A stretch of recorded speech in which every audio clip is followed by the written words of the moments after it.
quelqu'un qui m'a dit ah, mais vos produits sont très bien, c'est super et tout, mais ça ne ressemble pas à un produit local. Ah, donc, pourquoi est-ce que quand on parle de produit local, on s'attend forcément à quelque chose de bruit,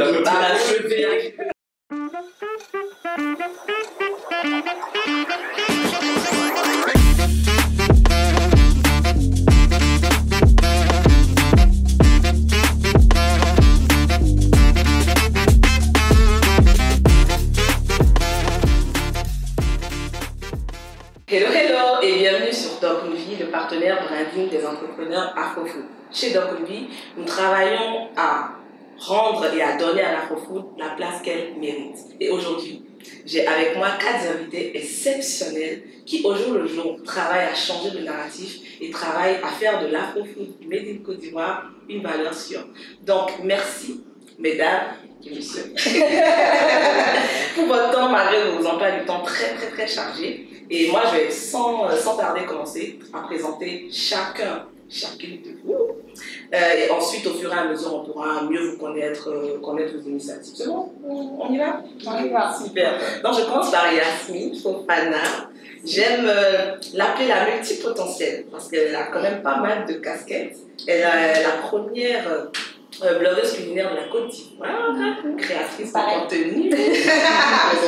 Créatrice de contenu, la pépite derrière Afrofoodie et derrière aussi pas mal d'événements qui mettent en avant aussi bien les cuisines africaines qu'internationales. C'est ça. Donc, merci Yasmine d'être là avec nous. Merci Thierry. Je passe ensuite à Angela Ezalé. Alors, moi, je la définis comme une créatrice d'entreprise, mais aussi une créatrice de valeur. C'est derrière la marque Ayos, du coup, qu'on a devant nous, on a Angela qui porte cette vision et qui propose des chips aromatisés à base de bananes plantain et d'autres tubercules made in Africa. Et moi, je trouve que ces produits font aussi beaucoup de bien à tous les sens, surtout aux yeux et aux papilles. Merci beaucoup.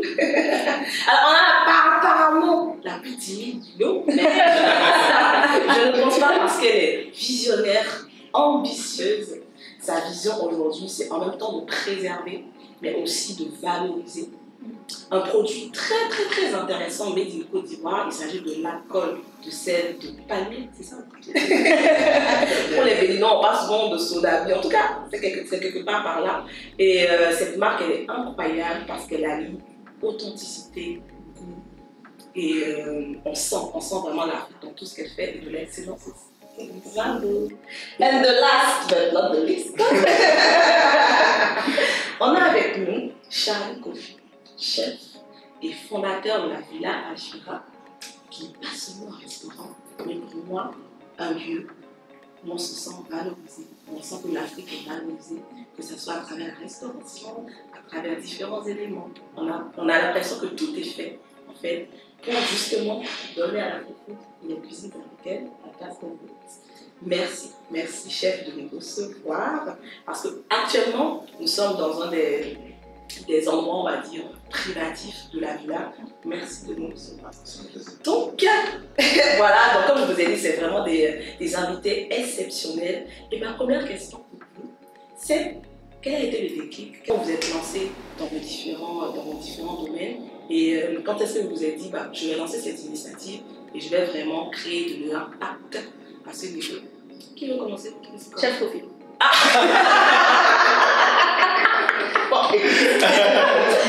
Bon, voilà.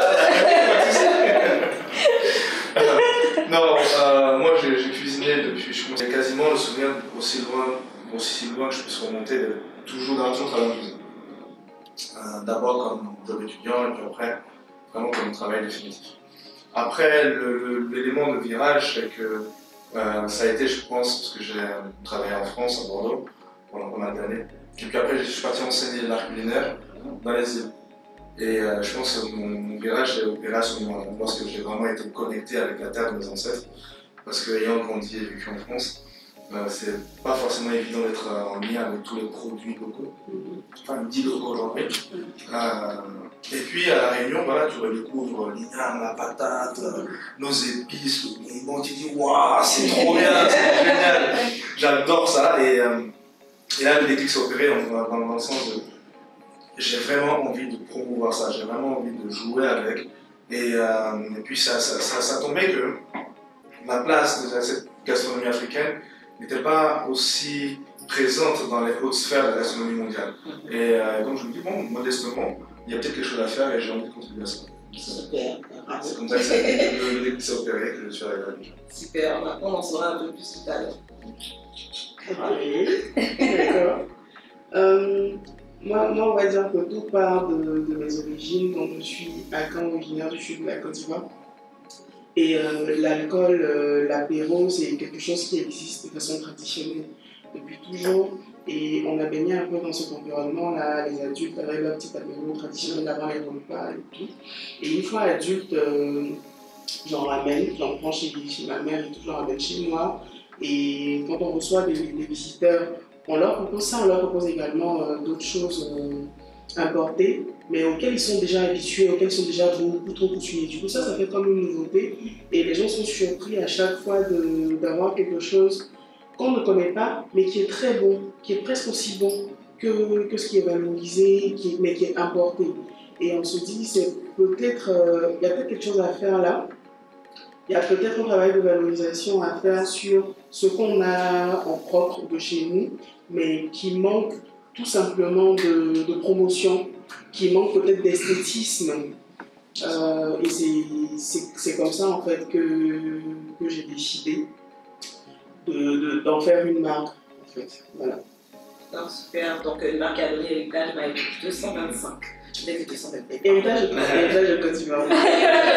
Ok, super, super. Alors, pour moi, disons qu'à l'origine, était vraiment l'envie d'entreprendre. C'était vraiment ça la base. Pendant longtemps, je ne savais pas ce que je voulais faire quand je serais grande. Et puis j'ai découvert l'entrepreneuriat et je me suis dit, voilà, c'est ce que je veux faire. Donc je m'étais lancé une première fois c'était dans le domaine de la publicité. J'ai une formation en marketing de base, donc c'était plus ou moins la logique. Ça n'a pas fonctionné, mais je ne me suis pas découragée pour autant et j'étais vraiment à l'affût d'idées, d'opportunités. Et c'est comme ça que l'idée m'est venue. Il y avait une période où il y avait une pénurie de bananes, comme chaque année. Et je me suis dit, mais pourquoi il n'y a pas d'aloco surgelé? Parce que je suis une adepte, grande fan d'aloco, comme tous les Ivoiriens. Et donc j'ai commencé à travailler sur ce projet-là. Bon, malheureusement, l'investissement que cela demandait pour acquérir un surgélateur et tout ça a été beaucoup trop important pour moi. Mais en travaillant sur le projet, j'ai commencé à en apprendre beaucoup sur la banane plantain et surtout le problème de perte post-récolte. Et donc je me suis dit, bon, c'est vrai que je ne pourrais pas faire d'aloco surgelé pour le moment, mais il faut que je trouve quelque chose d'autre à faire pour essayer de limiter les pertes post-récolte. Et donc, de fil en aiguille, une fois, chose que je faisais mes courses au supermarché, j'arrive dans le rayon de chips. Et puis j'ai vraiment ce déclic en me disant, mais enfin, les 3/4 du rayon, ce sont des chips de pommes de terre importées.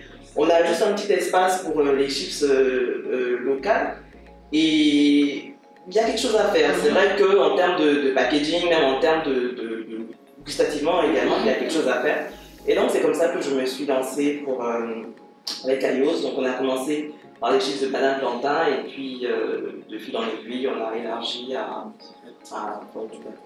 Depuis combien de temps du coup, la marque? Depuis la marque depuis 2017. On a lancé les premiers produits en 2017. Bon, c'était plus ou moins une phase test. Ensuite, on a eu un petit arrêt pour retravailler les choses donc sur la base des retours qu'on avait eus. Et puis on s'est relancé vraiment en 2019. Héritage Côte d'Ivoire, c'était depuis 2020. 2020. Juillet 2020, on a 3 ans. 5 ans. Le doyen. On arrive sur la doyenne maintenant. Yasmine.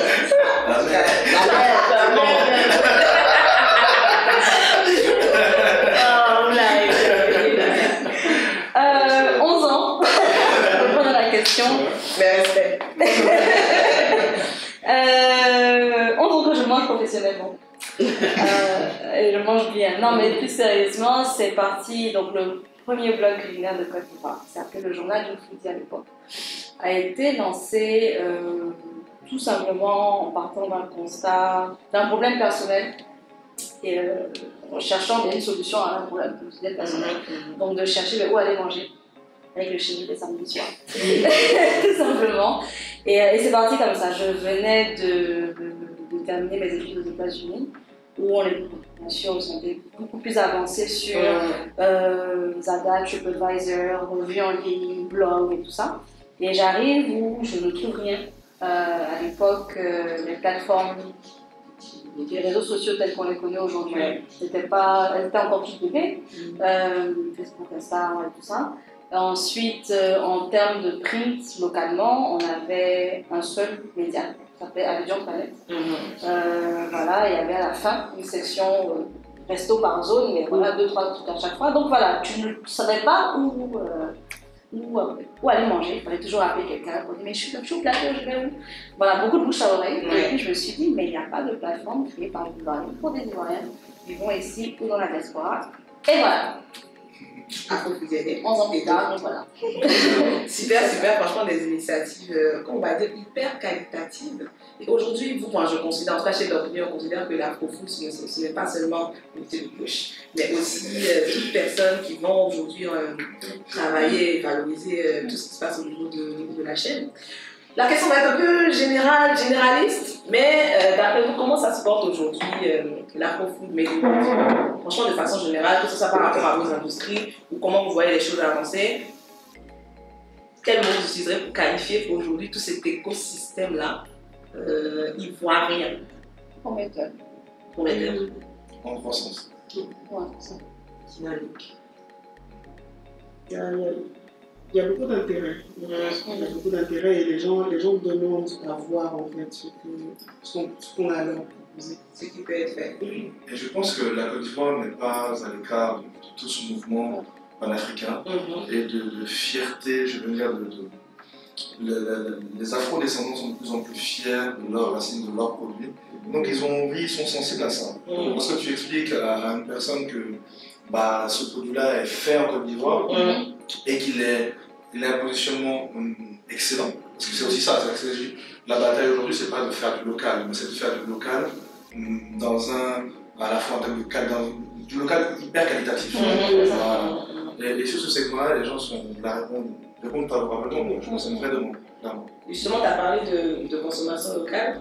Enfin, est-ce qu'aujourd'hui, tu penses que les personnes ont naturellement la culture du made in Côte d'Ivoire ou est-ce qu'il y a encore des freins? Comment ça se passe en fait, le consommer local qui est aujourd'hui qui fait débat, qui est aujourd'hui vraiment un outil de promotion, que ce soit étatique, institutionnel, au niveau des entrepreneurs et tout?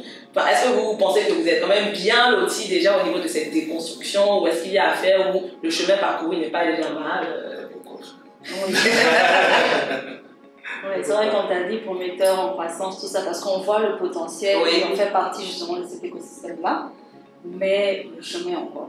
Le chemin est encore long quand tu rentres dans le supermarché, ou quand tu ne sais pas ce que échanger avec des gens, tu te rends compte que, ou même dans le truc tout bête, dans les choix des restos, une personne locale, lambda, ivoirienne, il va vouloir se dire je vais au resto faire plaisir à X, Y, Z, il ne va pas forcément choisir en premier lieu le resto qui fait de la cuisine ivoirienne ou africaine, voilà, etc. Là, c'est-à-dire, je mange ça chez moi. Il y a vraiment une déconstruction à faire, c'est privilégier l'italien, le français, alors qu'on fait de la très belle gastronomie locale avec des produits locaux dans les restaurants de frères et sœurs.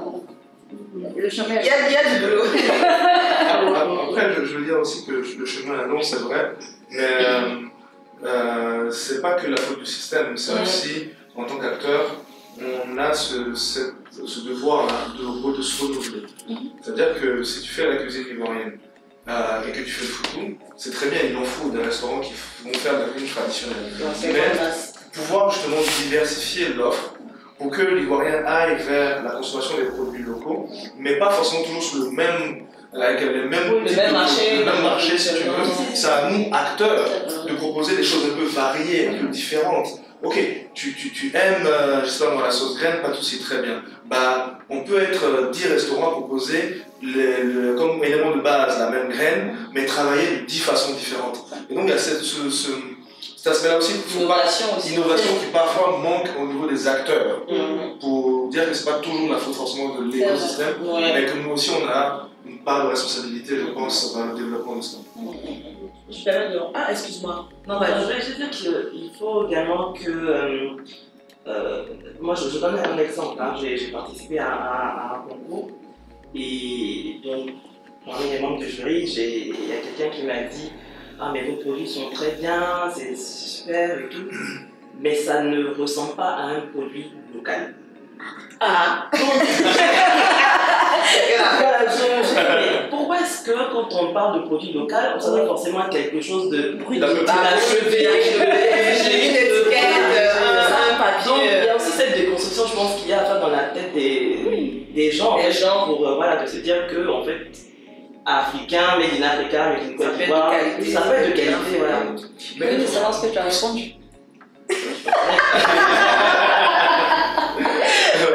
Mais tu vois, ce que tu dis est excellent, parce que moi, de mon point de vue, la bataille ne va pas s'opérer sur tenter de convaincre, mais plutôt sur avoir plus d'entrepreneurs qui vont proposer des produits de qualité. Presque créer le doute chez le consommateur. Pas sachant que non, mais c'est local et on peut consommer localement. Arrête de parler. Agis. Okay. Tu prends un Lucas, la bouteille, c'est sexy, c'est joli à voir. Ah ouais, sympa. On dirait même des robes arrangées, certains qui viennent de la Réunion. C'est très bien fait.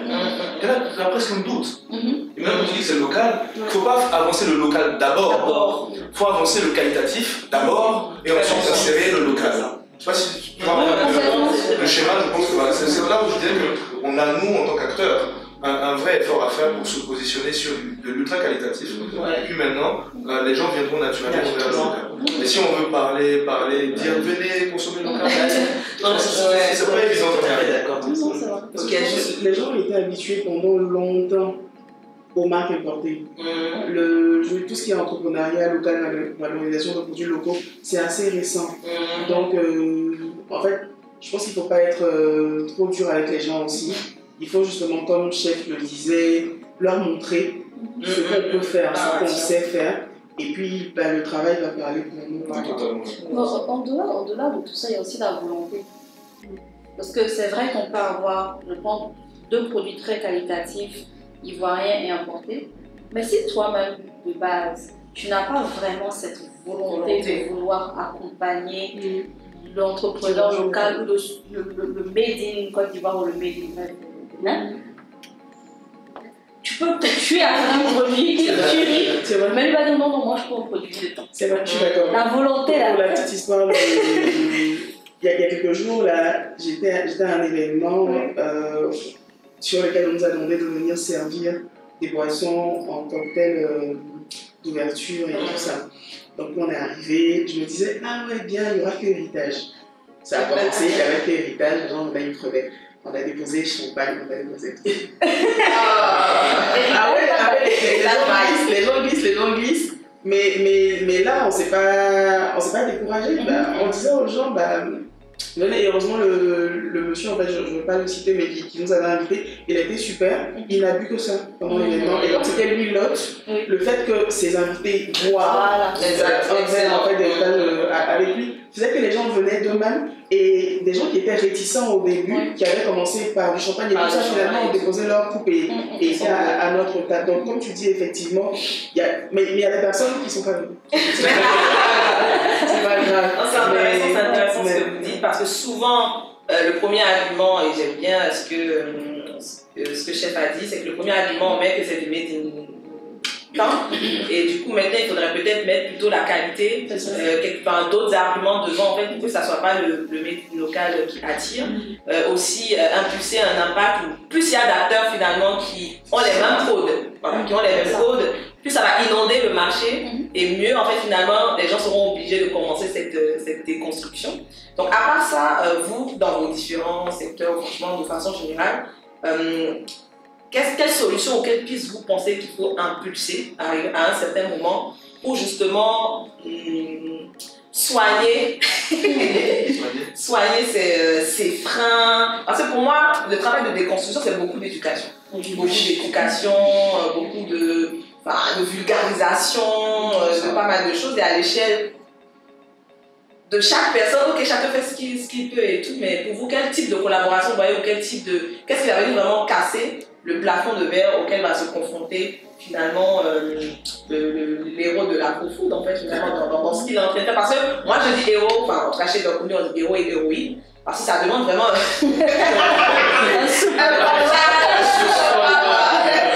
s'en sortir. Donc, vous, est-ce que, je sais pas, peut-être il y a des personnes bien placées ou je sais rien du tout, ou une dynamique qui peut se créer pour vraiment faire que ça soit beaucoup plus rapide et moins épuisant. Je pense que ma vision, c'est que il ne faut pas attendre quoi que ce soit de l'État pour pouvoir agir, c'est vrai. Et que la plus grande. Enfin, nous sommes acteurs de notre développement et nous sommes acteurs. Nous devons ne pas forcément trop nous reposer sur l'État. Mais je pense, en même temps que je dis cela, que l'État a aussi un rôle à jouer. Je veux dire que, concrètement, la plupart des nations, des grandes nations, utilisent le côté food comme dans leur diplomatie, en termes de promotion de leur destination, en termes de promotion de leur pays. Donc là, je pense que il y a quelque chose à faire, à développer avec les acteurs, justement, que ce soit les différents ministres, que ce soit l'État, pour que, pour moi, ce serait presque une évidence qu'à chaque réception étatique, quelle qu'elle soit, ministère ou autre, ça reste une aberration d'avoir des produits importés. C'est vrai. Parce qu'aujourd'hui, tu me demandes de te faire un menu 100% de A jusqu'à Z, avec un client, des boissons, que ce soit de la liqueur, du vin ou autre, tu peux tout faire. De A jusqu'à Z, tu peux tout avoir en local. Est-ce qu'aujourd'hui, c'est fait? La réponse est clairement non. Tu vois ce que je veux dire? Et donc, je pense que l'État a quelque chose à faire de ce niveau-là, de promotion. Et puis, en termes de préférence continentale, c'est pas méchant que de dire ça. Voilà, c'est un point de vue, c'est un parti pris, c'est vrai. Mais je pense qu'il faut soutenir. Et on ne doit pas avoir honte de ça. Le marché libéral, oui, c'est vrai, c'est bien, on a besoin de ça. Mais il faut avoir un système qui pourrait protéger comme ça les acteurs locaux et leur permettre de se développer. Ça a été fait dans certaines industries. Par exemple, l'industrie de la volaille a été protégée à mettre en place une surtaxe par rapport aux poulets importés. Bam, ça marchait. 10 ans plus tard, ça ne viendrait même pas à l'esprit de quelqu'un d'aller payer. Je sais pas, c'est ce genre d'action-là où l'État peut vraiment de façon très puissante agir et changer totalement l'approche de la population. Parce qu'effectivement, il y a aussi l'action du portefeuille. Si tu surtaxes, tu dis les chips, ok, pas de souci. Les chips, c'est importé, venez. Donc, on met une taxe tellement puissante, et tu vas voir que bizarrement, les producteurs de chips locaux vont se développer. Qu'est-ce qu'il va faire? On dirait que c'est ça qui a fait la lettre, vendre au continent, et ainsi de suite. Quoi, si donc, je pense que l'acteur étatique a une place à prendre, en tout cas plus importante. Parce qu'après, quand on va en grande surface avec Aios par exemple, Héritage n'est pas encore en grande surface, mais quand tu vas faire la demande aux grandes chaînes de distribution, déjà il y a certaines qui vont te demander un référencement, tu dois payer de l'argent pour être référencé, elles vont te demander de grosses marges, du coup qui vont t'obliger à baisser ton prix de vente. Généralement, vont fonctionner que les comptes, ça va être du 60 jours, du 90 jours, fin de mois. Tout ça, c'est financièrement. Pour les jeunes entreprises que nous sommes, c'est lourd. Donc, à ce niveau-là, il peut y avoir peut-être un accompagnement de l'école des ministères qui va dire bon, ok, voici une niche de marques et tout locales qu'on veut accompagner. Donc, en termes de délai de paiement, de facilité, voici comment nous on peut accompagner. Au lieu de leur payer peut-être à 60 à 90 jours, on vous aide à les payer peut-être à 30 jours, à payer longtemps pour quoi. Donc, il y a peut-être des petits coups de pouce comme ça qui pourraient aider. Parce qu'après, on vient se frotter à des marques parfois qui sont centenaires, qui ont c'est de grandes industries mondiales. On n'a pas les moyens de concurrencer ces marques-là. Mais il faut aussi dire que ces marques étaient petites, aussi petites que les autres. Tu vois, elles ont grandi, mais parce qu'on a créé des écosystèmes qui ont permis d'évoluer. C'est vraiment l'accès au marché, je pense, qui est un point essentiel. Il y a beaucoup de marques, mais qui n'ont pas justement accès au marché, accès à la grande distribution, notamment ici. Et il y a des gens qui veulent acheter des marques locales, mais qui ne savent pas où se rendre. On sait vraiment faire des détours pas possibles. Tu te dis, bon, tu vas au supermarché, j'achète pas là. C'est vraiment ça. Donc, bon, je ne sais pas si si c'est possible même que l'État demande aux distributeurs d'avoir un certain pourcentage de marques locales dans chaque catégorie de. Voilà. Ça peut être une solution aussi, je pense.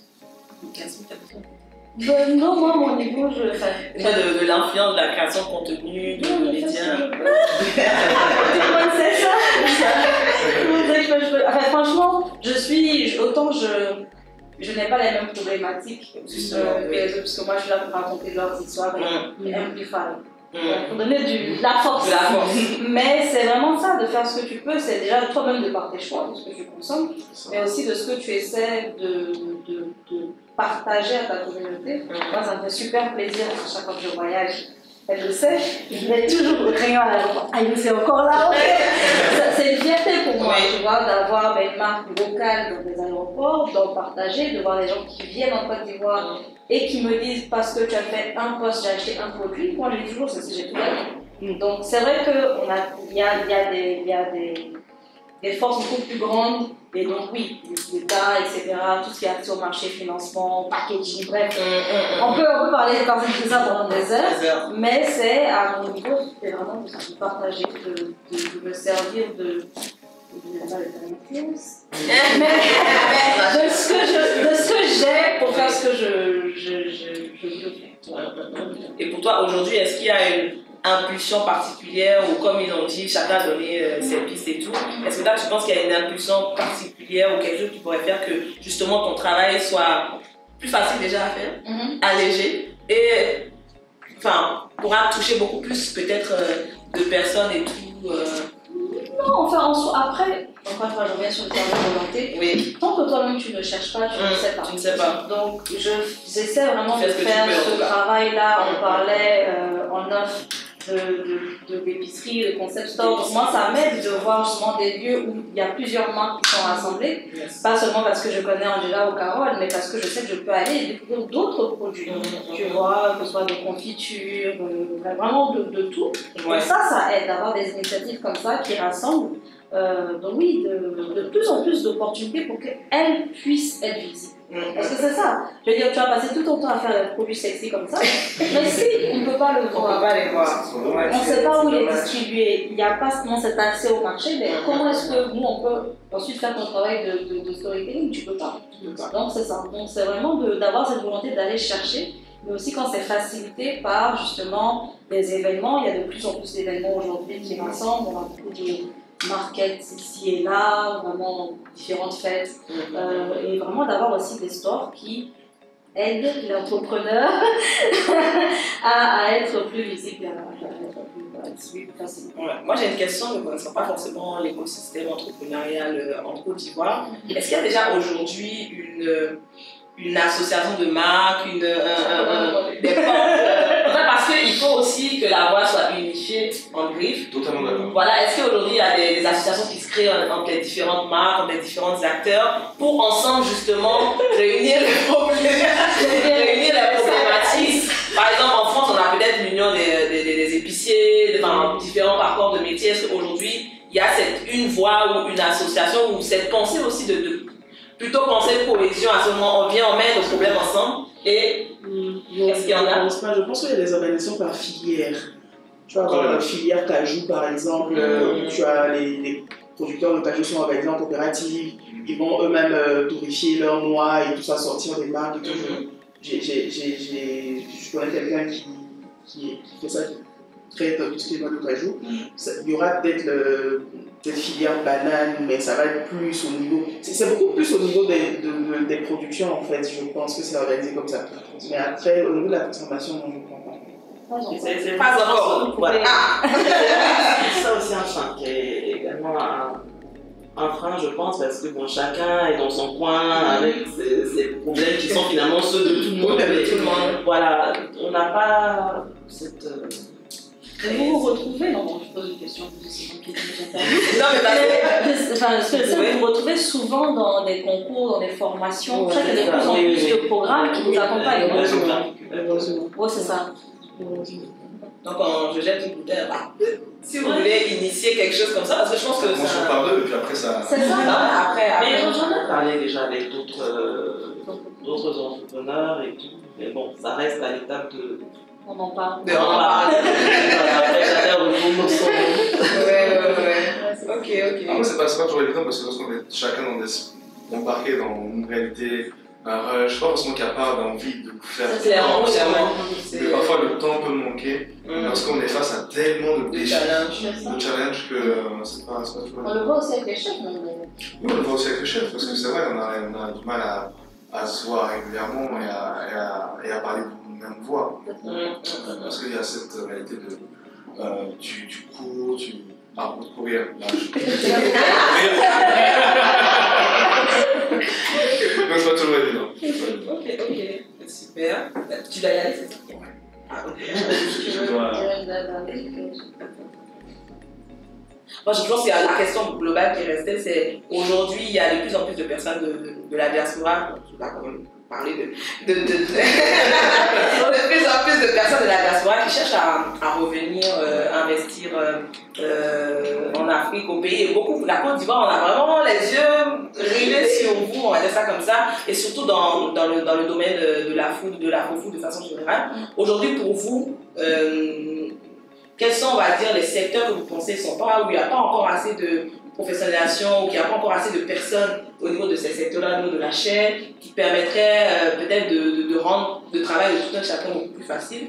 Je ne sais pas si quelqu'un nous regarde et qui voudrait investir dans la food en Côte d'Ivoire, où est-ce que vous l'orienterez, quel conseil est-ce que vous lui donnerez? Parce qu'aujourd'hui, dans l'entrepreneuriat, tout le monde ne dit pas que ça va pas. Voilà, tout le monde, on voit la fin. On voit la fin, on voit les belles choses et tout, etc. On voit pas souvent les défis et tout. Et du coup, les personnes à distance, nous à distance, on a une vision des fois utopique du truc. On se dit, on va venir aujourd'hui. Non, mais c'est sérieux. C'est clair. On va venir aujourd'hui. Puis demain, bam, quoi. On va venir aujourd'hui et puis franchement, ça bouge et boum. Donc c'est vraiment en termes d'opportunités aussi, en termes de conseils, en termes de points d'attention. Qu'est-ce que vous partagerez en fait? Non, déjà, la première chose qu'il faut dire, c'est que, en panafricain que je suis, j'estime que la place de tous les afro-descendants sur Terre, et je ne l'exagère pas, est ici en Afrique. Et nous avons un continent qui est tellement vaste, tellement grand et qui est sous-peuplé. Donc il y a la place pour tout le monde. Venez. Ça, c'est le premier point. Le second point, c'est qu'on est sur l'environnement le plus dynamique et le plus porteur. Donc tout le monde le voit sauf nous. Donc les opportunités sont là. Donc ça veut dire que quand tu es afro-descendant, c'est déjà un plus, et quand tu n'es pas, viens quand même investir en Afrique. Donc la diaspora qui souhaite rentrer, moi je les encourage vraiment à rentrer. Maintenant le secteur où je pense qu'il serait intéressant, après moi je vois par rapport à c'est que dans le secteur agricole. Mais pas une agriculture de nos parents, nos grands-parents et compagnie, mais une agriculture beaucoup plus moderne, avec des techniques bien modernes où on peut valoriser, créer des chaînes de valeur vraiment plus. Par exemple, produire des produits spécifiques de très bonne qualité, avec des appellations protégées. Une tomate, je sais pas moi, tomate de Dabou, bien précise parce que celle-ci, on l'a travaillée, on l'a bichonnée par un travail de recherche pour qu'elle ait tel goût. Travail de recherche en collaboration avec des chefs, pourquoi pas, pour qu'elle ait tel goût. Et cette tomate-là étant très qualitative, on va pouvoir la positionner sur le très haut du panier. Et à ce moment-là, on va pouvoir l'exporter beaucoup plus facilement. Et exactement. Et donc à ce moment-là, tu crées une valeur, tu enrichis le territoire, etc. Donc je dirais que s'il y a un segment où j'inviterais des gens, des personnes de la diaspora à investir, c'est dans le domaine agricole, mais pas forcément dans l'agriculture de masse au sens de café-cacao, au sens de je vais venir pour faire champ d'arachide, un truc. Mais aller sur des choses vraiment ultra qualitatives. Voilà. Je m'associe à des tas de projets, par exemple aujourd'hui, avec, je crois que c'est l'Agence nationale de recherche en agronomie en Côte d'Ivoire. Ils ont plein de choses dans leur tiroir. Il y a plein d'espèces, plein de spécimens, plein de choses. Mais il n'y a pas d'acteur économique pour développer ça. Donc l'une des choses que je ferais, c'est je rentrerai, première destination, je vais voir ces chercheurs. Bon les gars, vous avez travaillé sur quelle graine de jour là? Dites-moi laquelle est vraiment top. donnez-moi, et puis moi j'ai l'argent pour pouvoir investir et développer mon nom. Et puis derrière ça, tu vas trouver un vivier des acheteurs locaux et tu vas pouvoir même, puisque c'est sur du qualitatif, facilement t'exporter à la fois en Afrique, ce qui serait déjà pas mal parce qu'on a un grand marché. Et puis derrière ça, pourquoi pas au-delà de Pour continuer un peu sur ce qu'il a dit, essayer dans la mesure du possible, de régler peut-être le problème de saisonnalité de certains produits. Moi, dans ma production, par exemple, j'ai une espèce de fruit, la passion comme ça, qui est disponible que quelques mois sur l'année. Et en hors saison, je ne peux pas produire parce que je ne suis pas encore sur l'ajout de conservateurs et tout ça. Je suis vraiment au plus près des produits frais. Voilà, donc avoir justement de la recherche, comme il dit là, comment garantir que, que certains ingrédients et tout soient disponibles sur toute l'année. Je pense qu'ailleurs, ça se fait. Il y a pléthore de méthodes de trucs sous serre, je sais pas, je dis n'importe quoi. C'est ça, je reprends le content, c'est là où des techniques comme l'aquaponie, l'hydroponie doivent arriver dans le domaine agricole africain. On dit que c'est conditionné par la pluie, mais maintenant le climat est sans dessus, on ne sait plus quand il pleut, quand il pleut. Ça peut être transformé sous une forme. Voilà, comment s'assurer que certains produits essentiels soient là tout le temps. Avant parce que le chef doit partir, moi j'ai juste une dernière question. Donc, lorsqu'on vient à Village Kira, à quoi est-ce qu'on peut s'attendre un peu? Il faut trouver la Talabou. Il y a personne qui nous regarde et qui passe par la Côte d'Ivoire et ça qui est un stop important à faire ici. Non, déjà, lorsque vous venez à la Village Kira, l'idée c'est mon défi à moi, c'est de proposer une cuisine ivoirienne, mais différente. Dans le sens où ma bataille, c'est que tous les produits qui sont dans la carte sont des produits locaux. Mais je ne veux pas me cantonner à juste des produits locaux, comme je disais tantôt. Limite, c'est presque secondaire de savoir si c'est des produits locaux. L'élément premier, c'est que c'est des assiettes sexy, jolies, belles, colorées. Voilà. Donc on doit avoir envie d'aller vers ça. Donc si vous avez envie de manger de belles assiettes et de bonnes choses, et en même temps qu'on mange bien et beau, on a une action comme ça sur on pousse local et on soutient local, c'est de la fierté. Très bien, merci chef. On va te libérer. Merci beaucoup. Donc c'est un réel plaisir, en tout cas je trouve ça top genre d'initiative. Ça a développé, ça a poussé, on doit se renforcer, se faire corps ensemble, se lier. On rencontre souvent parce que ça on a eu l'idée d'échanger. On me dit, ouais, je vais faire ça, c'est vrai, on se rencontre jamais. Entre le chef, différentes personnes de la chaîne. Ouais, c'est ça, différentes personnes de la chaîne. Non, c'est chouette. Super, merci chef. Non, pas le chef du coup. Je viens même te dire, si je veux me lancer dans la création de contenu et tout, quel conseil tu me donnes? J'ai peut-être un élément de réponse, en tout cas en ce qui me concerne. Moi, on va dire, une de mes problématiques actuellement, ça va être tout ce qui est emballage et packaging. On n'a pas, ici localement, je ne sais pas comment Gila se débrouille, mais vraiment c'est de la. C'est le terme de se débrouiller. C'est chaque fois vous êtes obligé on est obligé d'importer et tout. Parce qu'on n'a pas de fabricant vert ici, donc c'est compliqué, il faut importer avec les délais de livraison. Je me souviens 2020, j'ai été en rupture près de 2 mois parce que mes affaires étaient bloquées au port en Chine. Il n'y avait pas de route sur l'eau. Enfin, il n'y avait pas de voie pour que ça arrive à cause de la Covid. Donc, c'est compliqué. Pour régler ça en amont, il faut faire des stocks. Des stocks, c'est immobiliser de l'argent. C'est ça, on n'a pas la trésor. C'est compliqué. Donc, moi, je dirais ça c'est vraiment quelque chose qui aiderait vraiment. Donc, tout ce qui va être conception de packaging, emballage et tout ça, je pense que ça aiderait énormément les entrepreneurs locaux qu'on aide. En tout cas, au niveau du verre, il n'y en a pas. Il n'y en a pas au niveau du noir. Et tout ce qui est de packaging, est-ce qu'il y en a? Si oui, c'est le coût, c'est le nom, c'est. Il y en a, j'en ai trouvé 2 ici. Mais les quantités à commander sont énormes. Et pareil, ça te fait avoir un stock, c'est vrai, sur plusieurs années, mais en même temps, c'est de des chiffres comme ça, de quantité minimum. Bon, en fonction. Ça dépendra du format, Par exemple, si je veux un doy pack, comme toi. Par exemple, pour ce format-là, lorsque j'avais demandé un devis, l'entreprise m'avait, je pense que ça tournait autour de entre 7 et 8 millions. Pour combien de quantités? Pour à peu près 100 000. Ah, parce que 100 000 quand même, voilà. sachets que tu vas emmagasiner. Emmagasiner. Donc, bon, voilà, c'est quand même énorme comme stock à garder.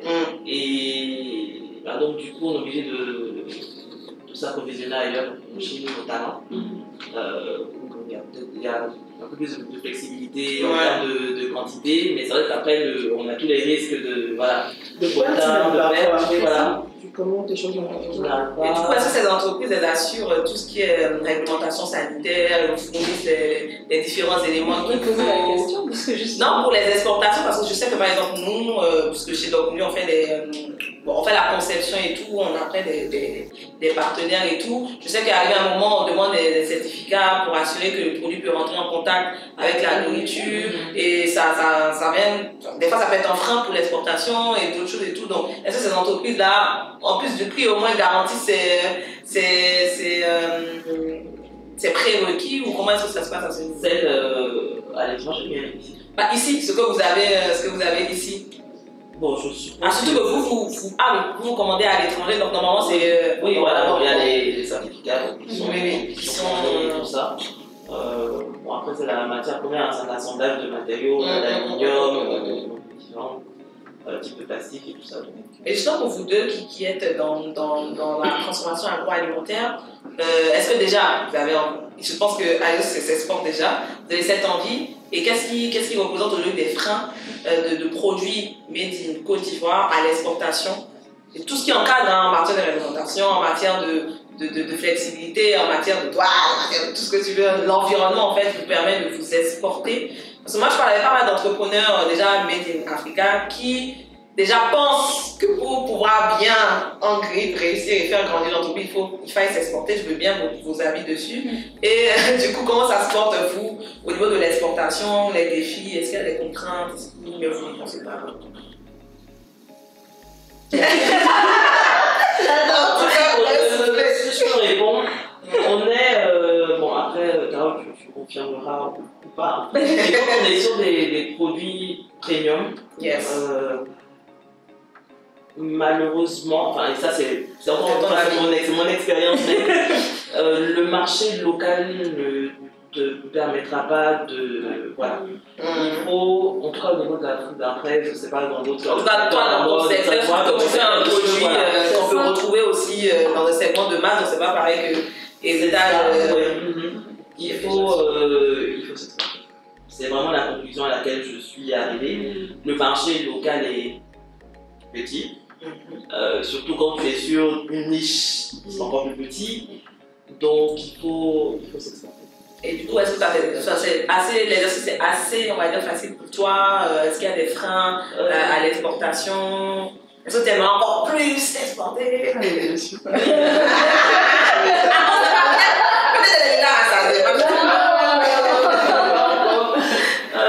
Je dirais que le frein, que j'ai identifié déjà, c'est au niveau du coût du transport. Bon, une fois qu'on rajoute le transport, ils rajoutent leur marge et tout ça, on tombe sur une tranche de prix qui est un peu élevée. Après, c'est vrai que bon là on n'est pas, je ne suis pas encore demandé d'envoyer un conteneur. Ça va venir, c'est proche là. Mais c'est surtout au niveau des voilà. L'héritage, tu comptes t'exporter bientôt? Mais exporter, oui. Bientôt, je ne sais pas de quel horizon on parle, mais j'ai envie de dire, heureusement pour le type de produit que moi je fais, il y a... Alors pour le type de produit que moi je fais, en fait, il y a encore beaucoup à apprendre ici, en termes de part de marché.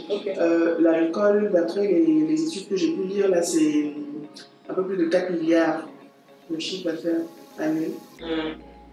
Tout alcool. Je ne pense pas à 1 milliard, non. Donc je pense qu'il y a de la marge, il y a déjà du travail à faire ici.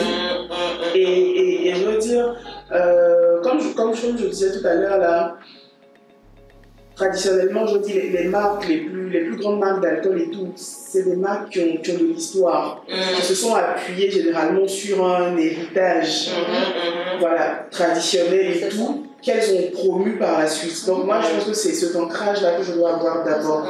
Et puis après, quand je sors, je ne vends pas héritage d'une marque, je vends la Côte d'Ivoire en fait. Comme la vodka vend la Russie, comme voilà, le rhum vend les Antilles, nous on va vendre la Côte d'Ivoire en fait, on vend l'alcool de la Côte d'Ivoire. Et pour ça, il faut qu'on puisse ancrer ça dans l'esprit des gens ici déjà. Mais sinon, l'export, oui, bien sûr, on y pense. Yasmine, je t'entends pas. Non, j'écoute, j'apprends. On finit jamais d'apprendre. Et je trouve ça intéressant parce que c'est vrai que quand on parle d'export, moi, automatiquement, je pense international, donc Occident, mais il y a aussi en Afrique même, n'est-ce pas? Quand moi je parle des sports, c'est pas forcément au bol de si ou forcément France, ça peut être vraiment au Bénin, au Ghana, on a quand même 54 pays en Afrique, quoi. Donc je pense quand je dis exporter, c'est vraiment sortir du local et aller voir d'autres horizons. Des fois, l'herbe peut-être un peu plus verte, ou pas. Ou pas, non, c'est pas. Je pense qu'au niveau de la sous-région, en tout cas de l'Afrique, le problème du coup du transport même est beaucoup plus important. Plus important que... Et c'est dommage. C'est dommage. Exactement. Parce que ça finalement, c'est tout comme le billet d'avion. Hein. Finalement, ça coûte encore plus cher d'exporter à côté que d'aller à l'étranger. Et ça, c'est vraiment dommage. Pour revenir à ta question de qu'est-ce qui nous manque ou dans quoi est-ce que voilà, on voudrait avoir des investissements, moi j'ai envie de parler de tout ce qui est équipement. On a un gros problème d'équipement ici. Et tout de suite, le réflexe, c'est penser Chine et tout ça. Mais le problème, c'est que ils sont loin là-bas. Ils vont faire venir des équipements qui vont te montrer sur une vidéo, un truc, si tu n'es pas allé toi-même pour tester la machine, ça arrive, ça ne marche pas. Moi, j'ai 2-3 machines qui sont là depuis 1 ou 2 ans, je ne peux pas les utiliser. On m'envoie comment ça s'appelle, un mot d'emploi. C'est en chinois. Envoyez-moi en anglais. Envoyez en anglais pour qu'on se débrouille. Ils m'envoient une vidéo, mais ce qu'on te montre dans la vidéo, ce n'est pas exactement la machine que tu as reçue. Tu essaies de bricoler. Ça n'a pas le rendu que tu veux. Donc il y a vraiment besoin aussi d'industrialisation aussi. Parce que je pense qu'à un moment donné, pour passer à grande échelle, ça va être nécessaire. Donc tout ce qui est chambre de métier ici, les écoles professionnelles, techniques et tout ça, il faut peut-être un accent, il faut peut-être eux-mêmes les former à concevoir des machines pour les entrepreneurs locaux, pour qu'on puisse se sourcer ici directement. L'interrogation pour moi, c'est ok, imaginons même qu'on arrive à régler le problème de faire venir la machine et tout, etc. Est-ce que tu penses que localement, il y a quand même la main-d'œuvre technique ou des formations techniques autour de l'industrialisation? Parce que souvent dans les concours, dans les accompagnements, dans les trucs et tout, il y a vraiment des sujets aussi un peu plus généraux et tout, mais est-ce qu'il y a des accompagnements ou des initiatives où on va vraiment venir former aussi techniquement au niveau des process, au niveau de... Il y a quelques instituts qui le font, heureusement. Ouais. Je peux le citer. Tu peux, écoute. Il y a IECD, je ne sais pas si tu passais par IECD. Donc IECD, c'est vraiment un bon accompagnateur technique, mais je pense qu'il y a encore... Il y a encore de la place, peut-être. Oui. Moi, il y a un truc, je pense, en tout cas au niveau de l'entrepreneuriat agroalimentaire, un truc qui me manque terriblement ici, je trouve, c'est un peu comme un examen, justement de l'IFCD, mais avec vraiment plein d'équipements où l'entrepreneur peut venir faire ses tests, ou même les laboratoires. Ah oui, réaliser même ses productions, parce que bon, des fois c'est... Que tu louerais, tu loues le temps, faire ta production, tu as fini, tu peux. C'est ça. Bah oui, franchement, ça aiderait beaucoup en fait. Mais après ça, ce serait, par exemple, si toi tu passes après qu'elle aussi, elle va venir, vos outils. Je pense qu'il faut que le laboratoire mette en place mécanisme, chaque passage, peut-être même réserver des créneaux, et chaque passage, ils vont venir s'assurer de tout ce qui est réglementaire, sanitaire, faire le nettoyage. Non, même en termes d'équipement, tu vois, pour faire de la boisson et pas des chips, on est sur des. Voilà, c'est différent. La confiture. Oui, avoir des centres comme ça serait ça. Ah, j'ai de bonnes idées. Hein. Vraiment, Le problème aussi, on va dire, c'est tout ce qui va être certification, normalisation. C'est des process qui sont lourds et qui sont coûteux. Et qui sont coûteux. Du coup, on va dire des unités de production comme Simple Congela parle, qui sont, elles, certifiées, qui permettraient, par exemple, que lorsque nous on vient produire, du coup, on bénéficie de leur certification. On aura besoin d'aller chacun chercher sa certification. Ça te permet d'avoir des marchés peut-être qu'on n'aurait pas. À l'export, on te demande plein de certificats, mais quand tu regardes la liste de ce qu'on te demande, tu sais que il y a un gain de temps aussi, parce que qui est entrepreneur dit forcément time is money, donc du coup ça serait plus pratique pour vous. Avant-dernière question pour moi. Aujourd'hui, vous, en tant qu'entrepreneur dans différents secteurs, quelle place, en tout cas de façon vraiment en retour honnête pour vous, quelle place occupe tout ce qui est branding, marketing, réseaux sociaux, occupe ces différents pans dans aujourd'hui l'accélération ou pas de votre business? Je pense que quand on commence, déjà tu n'as pas le budget pour faire des campagnes. Voilà, c'est un peu. Donc du coup, c'est vrai que les réseaux sociaux servent énormément pour te faire connaître, pour vendre même d'ailleurs. Voilà, c'est vraiment le canal, je dirais, par excellence. Il faut avoir le temps. Avant, tu postais des photos, c'était fini. Maintenant, tu fais des réels, À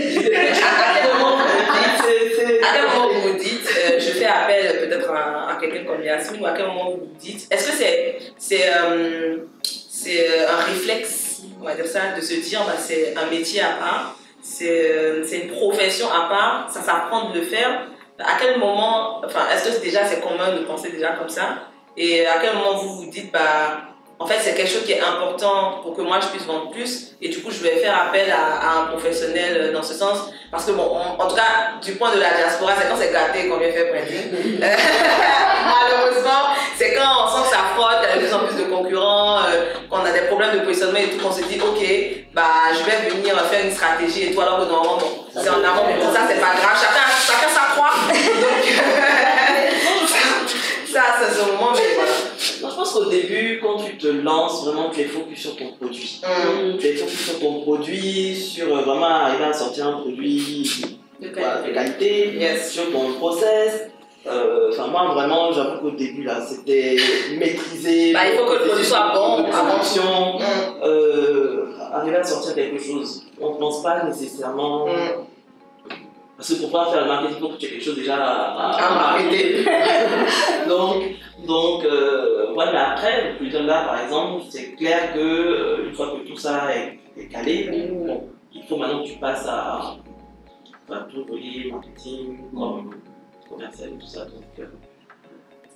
Et là, effectivement, tu te dis, tu te débrouilles d'abord un peu, et après tu te rends compte que c'est gâté. Il faut que ça soit cohérent et tu t'y mets avec ça aide aujourd'hui, ça aide énormément, surtout au positionnement. Parce qu'en fonction de l'image que tu veux donner à ta marque, tu sais comment communiquer, comment parler à tes clients. C'est hyper important. Moi aujourd'hui, je fais un peu plus de 80% de mes ventes en vente directe. Je vends via mes pages et réseaux sociaux. Il y a énormément de bouche à oreille aussi, mais on va dire que les épiceries dans lesquelles mes produits se trouvent font à peine 10% de donc le gros du travail est fait via les réseaux sociaux. C'est une denrée non négligeable. Yasmine, j'ai une question. Oui. Comment ça se porte les métiers de la créativité aujourd'hui en Côte d'Ivoire? Parce que déjà chez nous, les métiers aujourd'hui on appelle création de contenu de toute façon, de façon générale. En fonction de la zone dans laquelle on va être, ça va être beaucoup plus valorisé, beaucoup moins valorisé. Les gens ne comprennent même pas c'est quoi une créatrice de contenu, c'est quoi un métier créatif, c'est quoi, à quoi ça sert et tout, alors que finalement, bah, même prendre une photo là, tu me dis de mettre en valeur le truc, ça prend. Comment se porte pour toi l'univers de l'industrie créative et voilà, quels sont pour toi soit tes freins ou est-ce que c'est assez valorisé d'après toi? Avec 11 ans de bagage, il y a eu une évolution. Une belle évolution pour pas cracher dans la soupe, des réalités, la dynamique a changé. C'est-à-dire qu'avant, moi j'ai commencé par un blog. J'ai toujours ça parce que bon, voilà.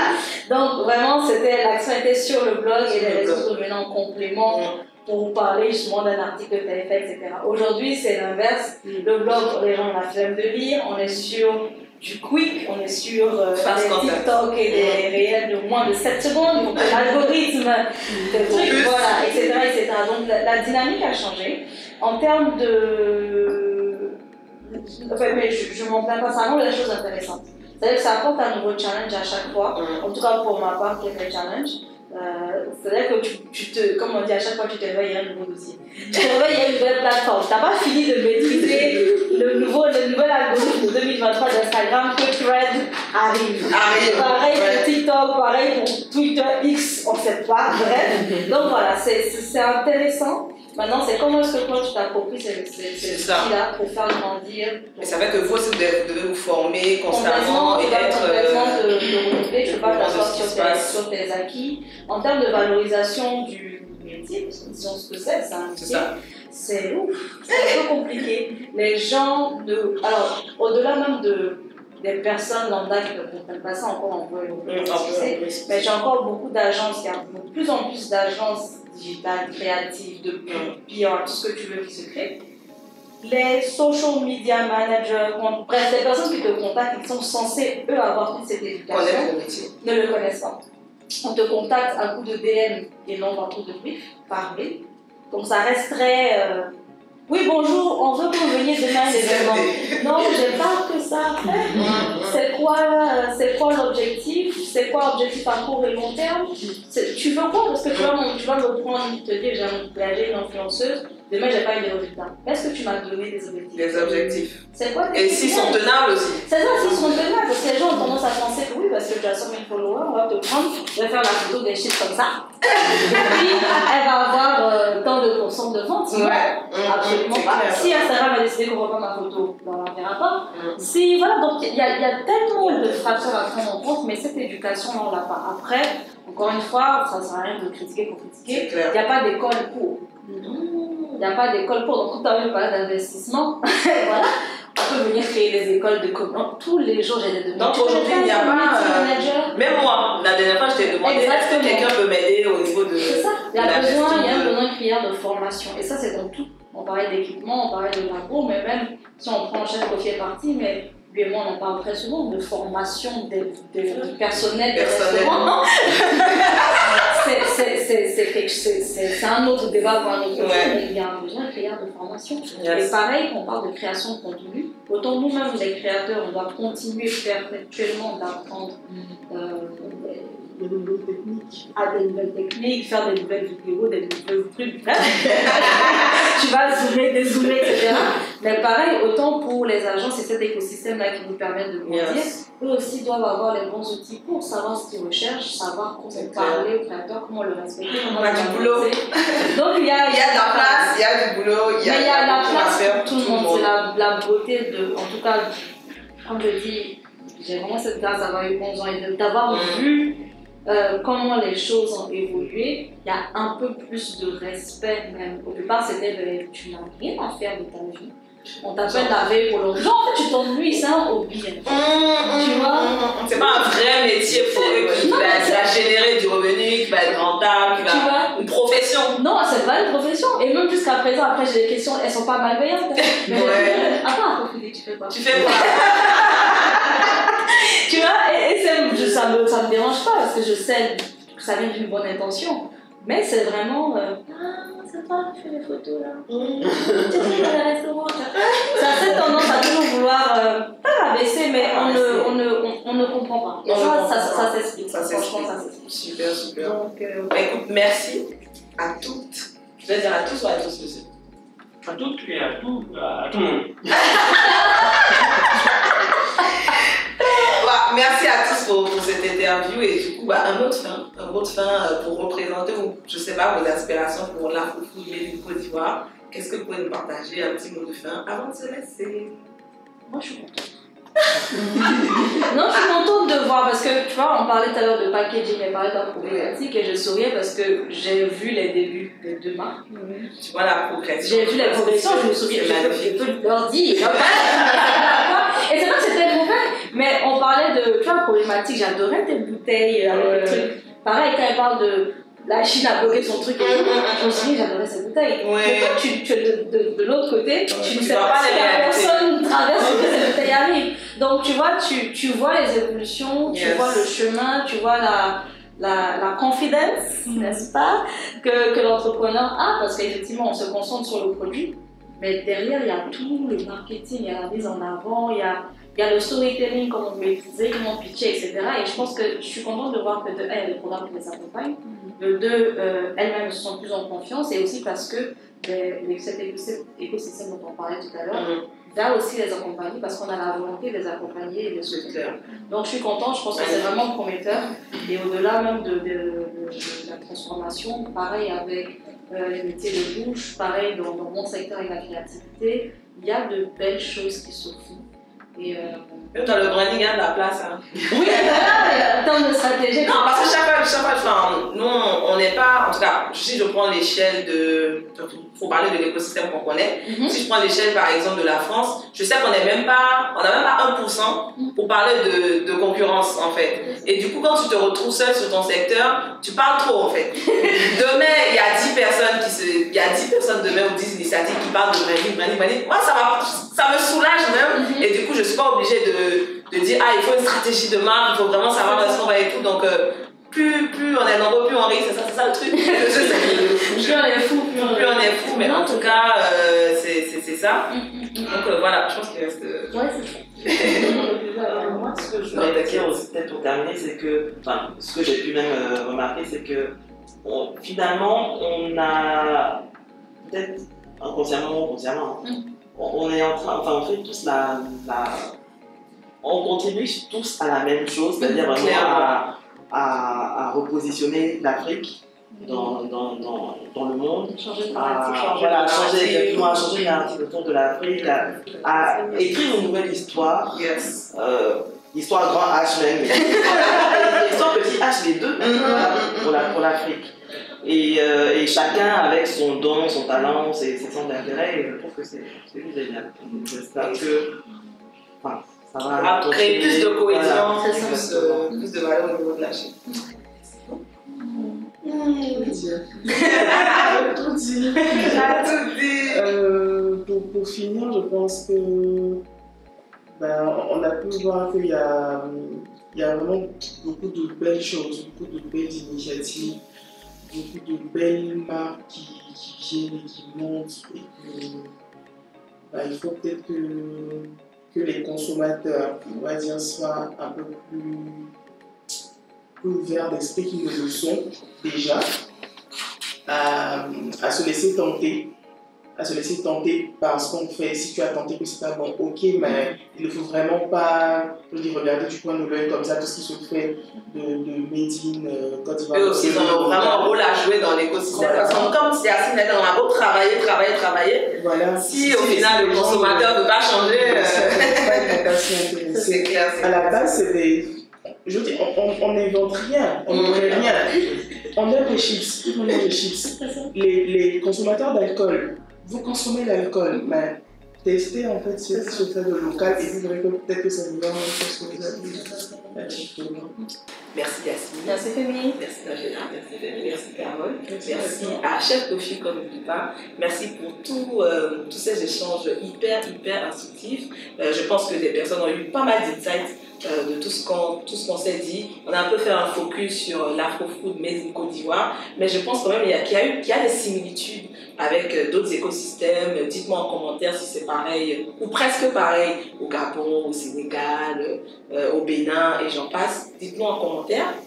Et justement, chez Dorcombi, nous, notre mission, c'est de créer des ponts et de permettre à ce que différents acteurs de l'Afro-Food puissent se rencontrer, échanger, partager les problématiques et comme Chef Kofi l'a dit tout à l'heure, impulser, on va dire vulgariser quelque chose de beaucoup plus fort parce que quand il y a du nombre, en fait, ça a beaucoup plus d'impact. Donc c'est notre mission chez vous et n'hésitez pas à noter en commentaire quelles sont pour vous les pistes de solutions pour arriver à donner à l'Afro-Food la place qu'elle mérite. Merci.